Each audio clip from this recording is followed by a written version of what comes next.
Welcome to the deep dive. Yeah.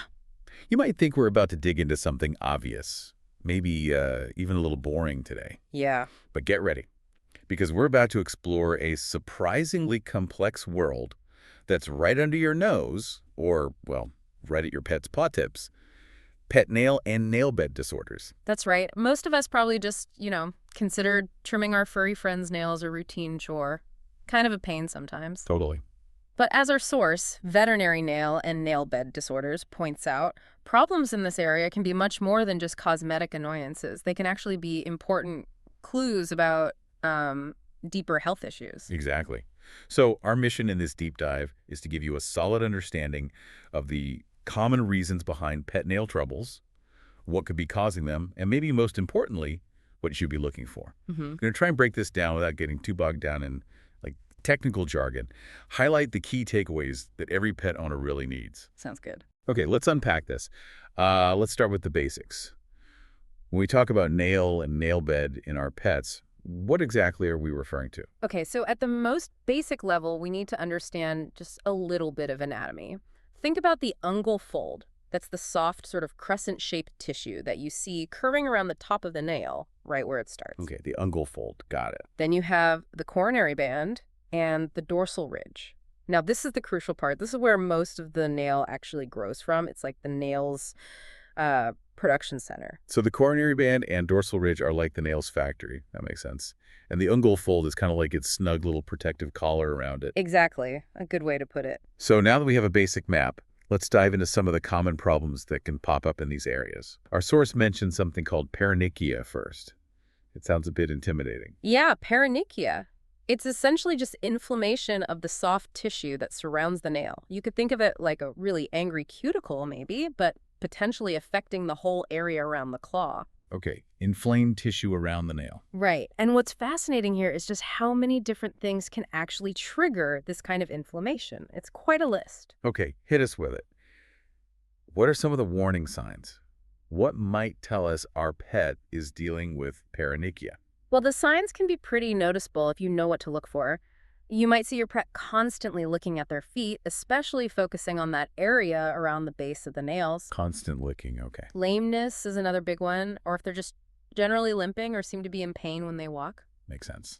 You might also notice swelling, redness, and sometimes even a pus-like fluid, what vets call exudate, sort of oozing from around the nail. Gosh, that sounds really uncomfortable. Yeah. And what could be behind all that inflammation? Our source mentioned a pretty extensive list. It does. The causes are really varied. Infections are a major one. This could be caused by bacteria or different kinds of fungi known as dermatophytes, or even yeasts like Candida and Malassezia. Okay, infections, bacterial, fungal, yeast. Right. And in certain parts of the world, even a parasite called leishmania can be a cause. Then you also have regular parasites like Demodex mites that can contribute. Wow. So it's clear that a seemingly simple inflamed nail fold can have roots in very different types of problems, from maybe a local infection to something more widespread. So everything from a common bacterial infection to something more complex like a parasitic issue. What else could be going on, according to the source? Unfortunately, that's just scratching the surface, really. Immune-mediated diseases can also show up as paronychia. Immune-mediated, like the body attacking itself. Exactly. We're talking about conditions where the body's own defense system mistakenly attacks healthy tissues, and sometimes the nails or the nail folds are one of the targets. Okay. This includes things like pemphigus, bullous pemphigoid, lupus erythematosus, often just called SLE, certain reactions to medications, and a specific condition called symmetric lupoid on onychodystrophy, or SLO. Wow, those sound like some serious conditions. And it doesn't stop there, does it? The source also mentions neoplasia. Yes, neoplasia. That's the medical term for cancer or tumors. Several types of tumors can develop in the nail bed area. Oh, wow. Like what?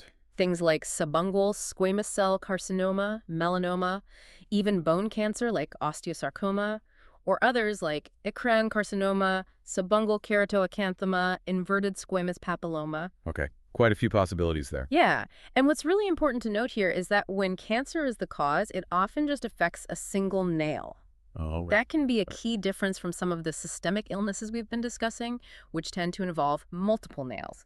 So one sore nail often means looking for a local cause, like trauma or a tumor. While multiple sore nails might point towards something internal, like an infection or immune issue. Exactly. That's a really crucial distinction for you to keep in mind. Definitely.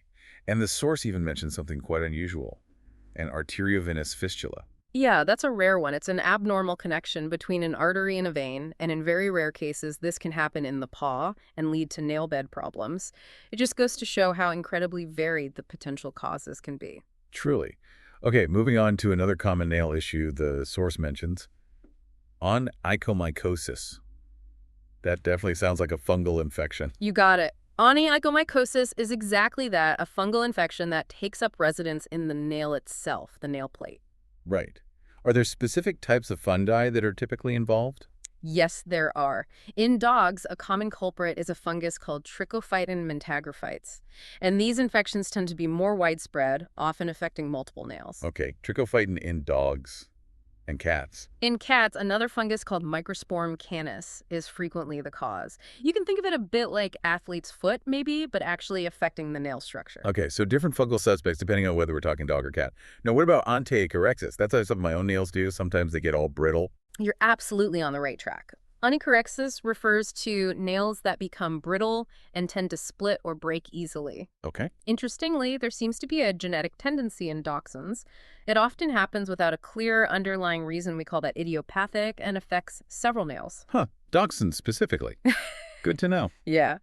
But trauma, injuries to the nail, and certain infections, like those dermatophytes we mentioned, or the parasite leishmania, can also lead to brittle nails. So while a single broken nail could just be an accident, Right. repeated splitting, especially in a dachshund, might be worth investigating further. Exactly. Next up is onychomycosis. That sounds even more dramatic. Yeah, does. What's that? It can be. Onychomycosis is the actual sloughing or shedding of the nail. The whole nail just comes off. Whoa. What causes that? It can be triggered by a number of things, some of which we've already touched on. Trauma, infections, and those immune-mediated diseases we talked about with paronychia, including SLO. Okay, same culprits showing up again. Right. Also, vascular issues like inflammation of the blood vessels, that's vasculitis, or a condition called cold agglutinin disease that affects blood circulation, can disrupt the blood supply to the nail bed and cause the nail to basically die and fall off. Circulation problems. That makes sense. And just like with paronychia, cancer can sometimes be a cause. Of course. Interestingly, though, in certain breeds like German Shepherd dogs, Whippets, and English Springer Spaniels, we sometimes see onychomycosis that seems to happen for no obvious reason. That's the idiopathic type again. Huh. So breed matters sometimes, too. It seems so. So yeah, a nail falling off isn't always just a minor mishap. It could be a sign of something more significant, especially if it's happening repeatedly or to multiple nails. Right. Definitely something to take seriously. Yeah. We're covering a lot of ground here. Let's move on to nail dystrophy.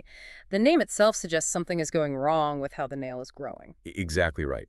Nail dystrophy refers to a deformity of the nail that occurs because of abnormal growth. It's often a consequence of another underlying health problem. Like what kind of problems? Well, for example, hormonal disorders like acromegaly or feline hyperthyroidism, and even some nutritional issues like zinc-responsive dermatosis, can all lead to changes in nail growth and shape. Okay. Even congenital malformations, things your pet is just born with, can result in nail dystrophy. So a misshapen or abnormally growing nail could be a clue pointing towards a completely different health issue somewhere else in the body. Gotcha. So the nails are reflecting a deeper problem. And finally, we have onychomalacia, which thankfully sounds pretty straightforward compared to the others. It is relatively simple, yeah. Onychomalacia just refers to the softening of the nails. They become unusually soft. Okay, just soft nails. All right, so we've covered quite a few potential nail and nail bed problems. Now, for us pet owners listening, what are the key things we should be looking for? What are those telltale signs that something might not be right with their paws? Yeah, good question. The signs can often overlap between different conditions, but there are definitely some key things to watch for. Like the licking. Yes, as we mentioned with paronychia, excessive licking at the feet, especially focused around the base of the nails, is a really significant red flag. Lameness, too. Any indication that your pet is in pain when they put weight on their paws is another crucial sign. Okay, licking and lameness. What else visually? Visually, you'll want to check for any swelling, redness, or any kind of discharge or fluid oozing from the skin around the nail, that ungual fold we talked about. Also, pay close attention to the nails themselves. Are they looking deformed? Are they starting to come loose or sleeve off?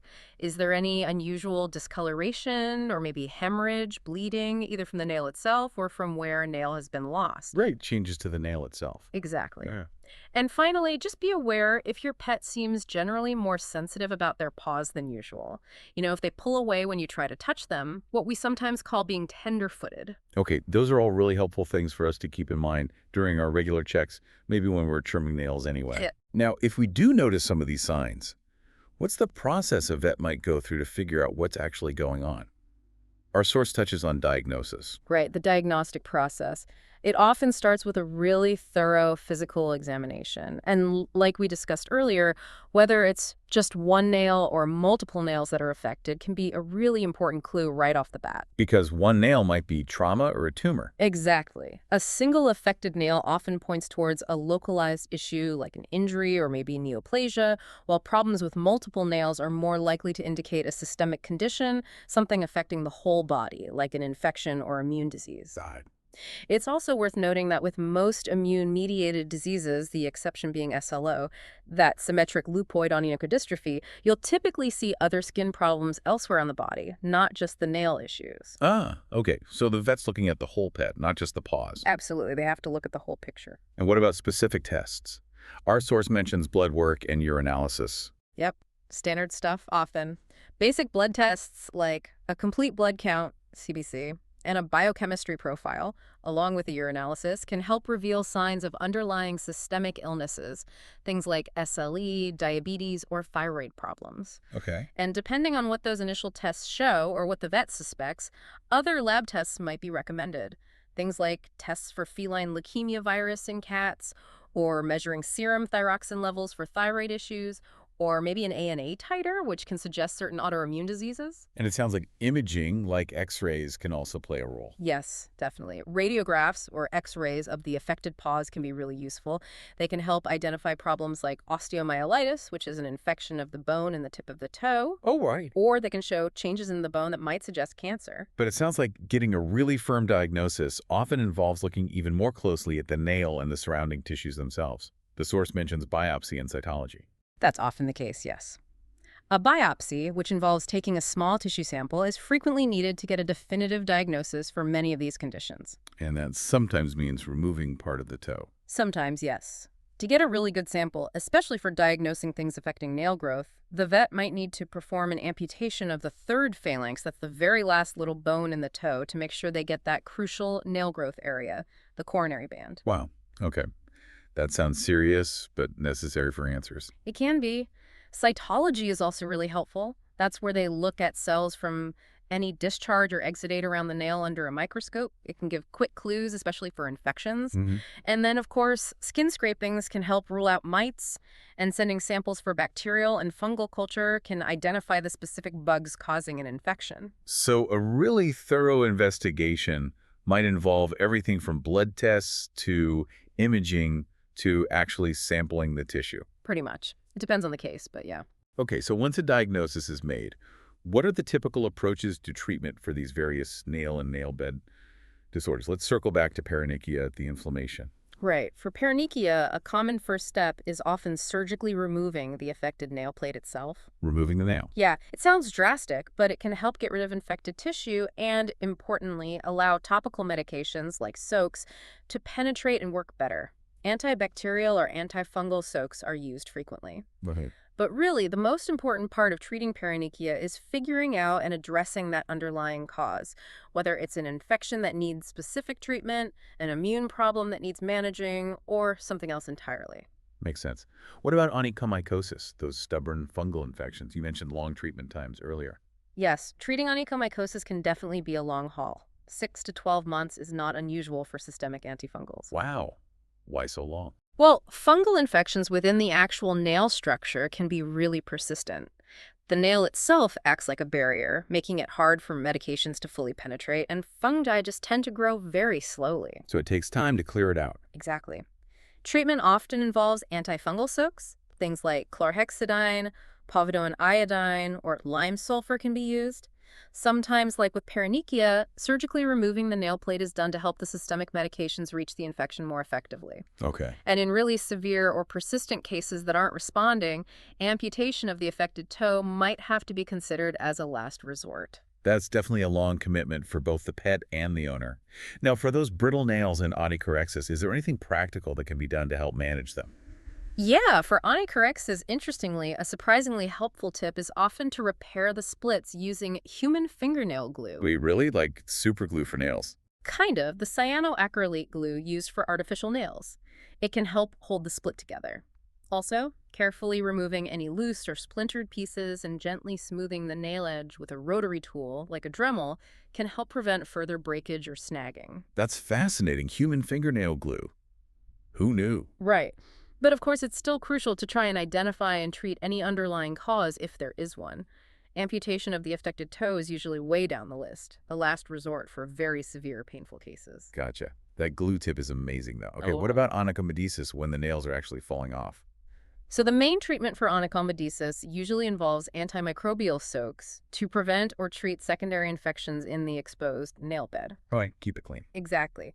But again, the absolute key is to identify and address the underlying cause. If it's an immune-related problem, like SLO, then medications that modulate the immune system will likely be necessary. What kind of medications are we talking about? It can be quite a range. Things like cyclosporine, sometimes a combination of the antibiotic doxycycline with niacinamide, pentoxifylline, which helps with blood flow, vitamin E supplements, essential fatty acid supplements, Okay. and in some more severe immune cases, even stronger immunosuppressants or chemotherapy drugs like azathioprine or chlorambucil might be used. So it really depends on why the nail is falling off, infection, immune issue, circulation problem.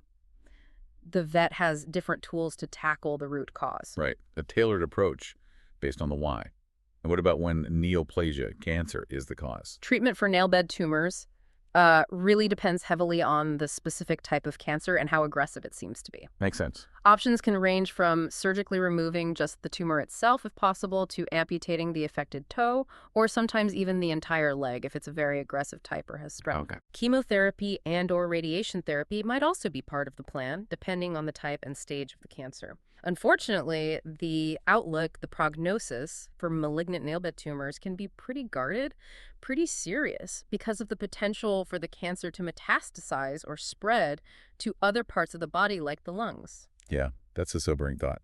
And just quickly, for nail dystrophy, where the nail is just growing up normally. Yeah, in those cases, the treatment is primarily focused on diagnosing and addressing whatever underlying condition is causing the abnormal nail growth, whether that's a hormonal imbalance that needs medication or maybe a nutritional deficiency that needs supplementing.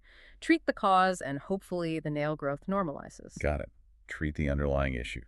Okay, we've mentioned quite a few different medications. Are there any key examples or important things to know about their use that our source highlights? Specific warnings, maybe? Yes, definitely a few important considerations. For bacterial paronychia, systemic antibiotics are the main treatment, and ideally, these should be chosen based on the results of a culture and sensitivity test. So you know you're using the right antibiotic. Exactly. Makes treatment much more effective.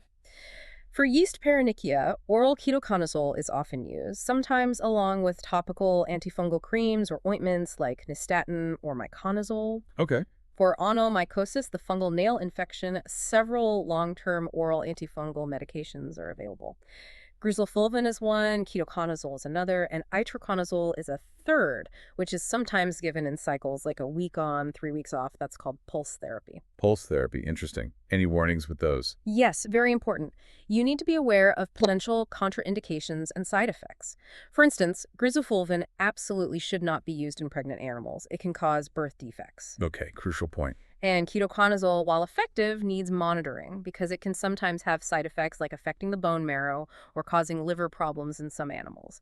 So vets will usually recommend blood tests to monitor things during treatment. Right. Good communication with your vet about potential side effects is key then. Finally, looking at the bigger picture, what can we generally expect in terms of how these different nail and nail bed disorders progress and what the likely outcome, the prognosis, will be for the pet? It really varies quite a bit, as you might guess, depending on the specific condition. Right. As we've discussed, bacterial or yeast paronychia, and especially onychomycosis, often require extended treatment, sometimes months. And the success can definitely be influenced by any other underlying health issues your pet might have that could be complicating things. Makes sense. For onychomycosis, those brittle nails, unfortunately, sometimes amputation might be the only way to fully resolve very severe, painful, constantly splitting cases, though that's usually the last resort after trying things like the glue and Dremel. Okay. The prognosis for onychomycosis, where the nails slow off, is really closely linked to the underlying cause. If it's due to an immune-mediated disease or a vascular problem, the outcome can be more guarded or uncertain compared to, say, nail loss caused by a simple injury or a treatable infection. So the why really dictates what happens next. Precisely. And as we mentioned, the prognosis for nailbed cancer, particularly malignant types, can be challenging or guarded due to that risk of it spreading. So definitely a real spectrum of possibilities here. It Yeah. just highlights how important it is to get an accurate diagnosis from your vet and seek timely care if you notice any problems with your pet's paws. Couldn't agree more. Okay, to wrap up our deep dive into the, wow, surprisingly intricate world of pet nails and nail beds, what's the main thing you want our listeners to take away from all this? I think the most important thing to remember is that nail and nail bed problems in our pets are probably more common and definitely more diverse than we might initially think. And crucially, they can often be a sign, sometimes the first sign, of underlying health issues that go well beyond just the surface, beyond just the paw. Right. So early recognition of any changes, licking, lameness, weird-looking nails, and getting prompt veterinary attention are absolutely crucial for ensuring your pet stays comfortable and healthy in the long run. Absolutely. So folks, really pay attention to those paws. That persistent licking, maybe that slight limp you've been noticing, those subtle changes in the look or feel of their nails, they could be important signals. Don't ignore them. Good advice. Thanks so much for walking us through this complex and, frankly, kind of fascinating topic. My pleasure. It's important stuff. Really is. And now, a final thought for you, our listeners, to chew on. Considering how absolutely essential their paws are for our pets. I mean, for getting around, exploring their whole world, aren't their nails an often overlooked window into their overall well-being? What subtle changes might you start noticing now that you're perhaps a little more aware of what to look for? We definitely encourage you to keep a closer eye on those precious paws.